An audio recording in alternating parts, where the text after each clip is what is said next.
Hola a tothom, què tal, com esteu? Als cims de Catalunya. Avui ens hem desplaçat fins a la Segarra, una terra meravellosa, als municipis de Massoteres i Sanaüja, on hem fet el petit cim del Tossal del Mas de Nadal.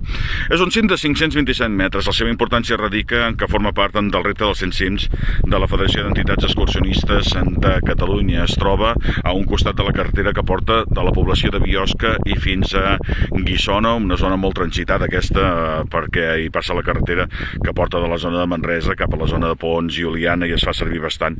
Un cim petitó, un cim que costa una mica perquè els camins són molt poc definits i molt de la part vegetació és espinosa.